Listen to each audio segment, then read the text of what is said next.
Bismillah, Assalamualaikum warahmatullahi wabarakatuh. Apa kabar anak-anak semua? Semoga Anda semuanya dalam keadaan sehat walafiat. Baik, kita akan lanjutkan perkuliahan kita di hari ini. Bab yang akan kita bahas adalah tentang pajak daerah dan retribusi daerah. Untuk pajak daerah dan retribusi daerah ini yang kita jadikan acuan adalah undang-undang terakhir, yaitu Undang-Undang Nomor 28 Tahun 2009 tentang PDRD, yaitu pajak daerah dan retribusi daerah. Hal-hal yang melatar belakangi timbulnya Undang-Undang PDRD Nomor 28 Tahun 2009 adalah di awal era otonomi daerah dulu, PAD di setiap daerah itu masih sangat rendah. Di provinsi ada peranan PAD dari provinsi sebesar 51% dan dari kabupaten atau kota hanya 7%. Kemudian jumlah pajak yang dijadikan pungutan atau basis pajak juga sangat terbatas.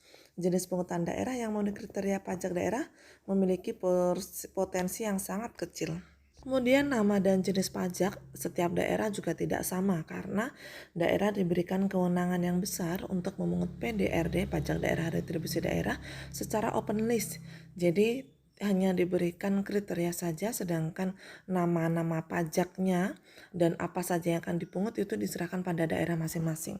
Sehingga timbul jenis pajak yang bermacam-macam aneka rupa nama dan jenisnya dan tidak sama antar satu daerah dengan daerah lain.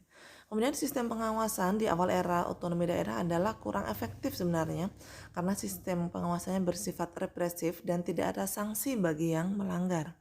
Akibat dari kondisi tersebut, maka daerah berlomba-lomba untuk menambah jenis pungutan pajak daerah untuk meningkatkan PAD karena tidak banyak potensi di daerah tersebut yang bisa dijadikan pajak. Kemudian akibat dari hal tersebut juga maka akan timbul banyak sekali pungutan daerah yang bermasalah. Antara lain ada perda yang bertentangan dengan peraturan perundang-undangan. Terdapat pula perda yang bertentangan dengan kepentingan umum, perda yang sudah dibatalkan tapi tetap dipungut, pungutan berdasarkan pada keputusan kepala daerah saja, serta terdapat juga pungutan tanpa dasar hukum. Nah, ini sebagai akibat tadi daerah diminta untuk di awal era otonomi daerah diminta untuk ngurus sendiri berapa besar PAD sesuai dengan potensi daerah masing-masing. Padahal kita tahu potensi setiap daerah untuk mendapatkan PAD itu tidak sama. Sehingga dampaknya kepastian hukum kurang karena apa tadi sudah dikatakan di awal era otonomi tidak ada sanksi bagi yang melanggar. Kemudian memberikan beban lebih bagi masyarakat dan menghambat kegiatan investasi di daerah masing-masing. Diterbitkannya Undang-Undang Nomor 28 Tahun 2009 tentang PDRD, pajak daerah dan retribusi daerah, tentu saja menjadikan solusi yang hal-hal yang menjadi permasalahan di setiap daerah itu menjadi berkurang. Undang-Undang PDRD berlaku sejak tanggal 1 Januari 2010, kemudian untuk pengalihan PBB Perdesaan dan Perkotaan sebagai pajak daerah, yaitu sampai tanggal 31 Desember 2013. Kemudian pengalihan BPHTB adalah setelah 1 tahun sejak berlakunya Undang-Undang Nomor 28 Tahun 2009 ini, dan ketentuan mulai rokok yaitu mulai 1 Januari di tahun 2014, di mana sebelumnya belum menjadi objek dari pajak daerah. Berikut gambaran diberlakukannya Undang-Undang Nomor 28 Tahun 2009 dari sistem pemungutannya sudah berubah, di mana mengubah sistem pemungutan pajak dan retribusi daerahnya sudah diubah juga.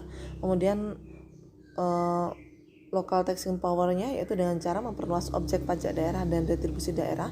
Contohnya dengan memberlakukan pengalihan untuk PBB Perdesaan dan Perkotaan yang awalnya menjadi pajak pusat menjadi pajak daerah, sehingga penghasilan PAD, pendapatan asli daerah juga akan bertambah dengan adanya jenis pungutan baru. Kemudian diberikan juga beberapa jenis pajak, contohnya tadi diberlakukan jenis pajak baru seperti pajak rokok ya, yang masuk ke pungutan untuk wilayah atau daerah masing-masing. Kemudian dilakukan juga dengan menaikkan tarif maksimum untuk beberapa jenis pajak daerah dan memberikan diskresi penetapan tarif pajak kepada daerah.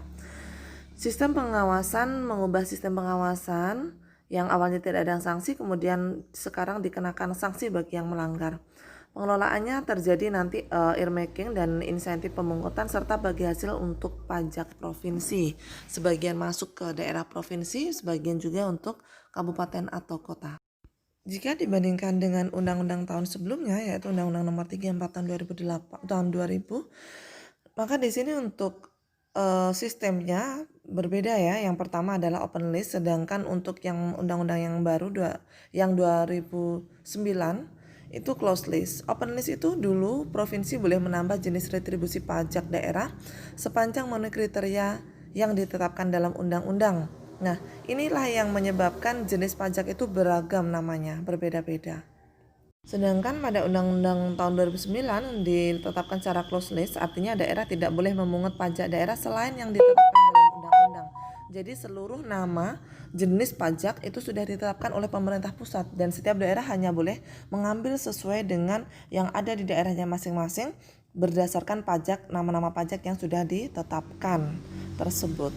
Berikut nama-nama dan jenis pajak untuk provinsi dan kabupaten atau kota sesuai dengan ketetapan pemerintah dan daerah. Setiap daerah tidak boleh menambah atau memasukkan jenis pajak lain selain yang sudah ditetapkan pemerintah tersebut. Silakan Anda simak itu jenis pajaknya, dibaca ya. Penambahan jenis pajak untuk Undang-Undang tahun nomor 28 tahun 2009 adalah untuk pajak air permukaan dan juga pajak rokok karena dianggap perlu dan ada dan memiliki potensi yang cukup besar di setiap daerah. Untuk jenis pajak kabupaten atau kota, penambahan dari undang-undang sebelumnya adalah 1 sampai 6 sama. Yang poin ketujuh ada pajak pengambilan bahan galian golongan C itu berubah dan menjadi pajak mineral bukan logam dan batuan dan seterusnya sampai ada pengalihan untuk PBB Perdesaan Perkotaan BPHTB, kemudian pajak sarang burung walet, pajak air tanah. Begitu pula untuk retribusi, yang pertama untuk retribusi jasa umum ada perubahan yang awalnya 10 item menjadi 14. Jadi perbedaannya dari poin 10 dari poin 9 ya, peta. Dan 10, 11, 12, sampai 14 itu adalah merupakan jenis retribusi jasa umum yang baru. Untuk jenis retribusi selanjutnya ini masih sama ya, tidak ada perubahan. Ada 11 item di setiap daerah. Yang terakhir adalah untuk retribusi penjualan produksi usaha daerah. Jenis retribusi selanjutnya yang awalnya ada 4, termasuk untuk izin trayek, itu ditambah satu lagi untuk retribusi izin usaha perikanan karena dianggap memiliki potensi yang besar untuk daerah masing-masing. Berikut untuk tarif pajak provinsi ya, ada perubahan tarif dan ada aturan baru yang awalnya termasuk untuk pajak rokok awalnya tidak ada menjadi ada. Pengaturan penyerahan pertama, kedua dan seterusnya awalnya tidak ada tarif, kemudian sekarang diberikan tarif. Sedangkan untuk kabupaten atau kota ini yang paling mencolok adalah untuk pajak hiburan ya.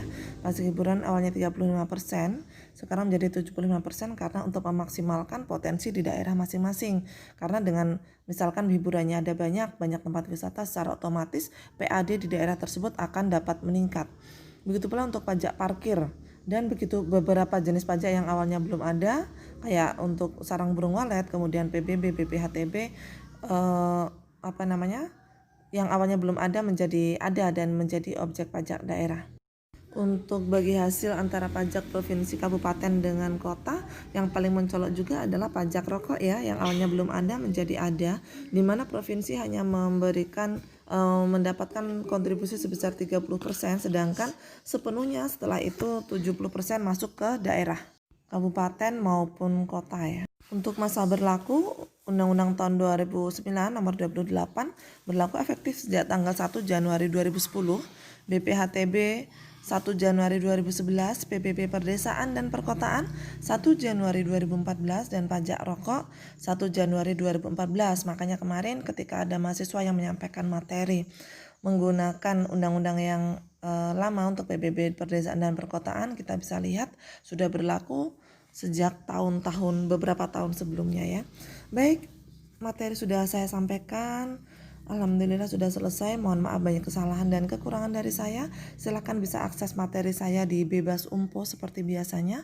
Sekian dulu. Assalamualaikum warahmatullahi wabarakatuh.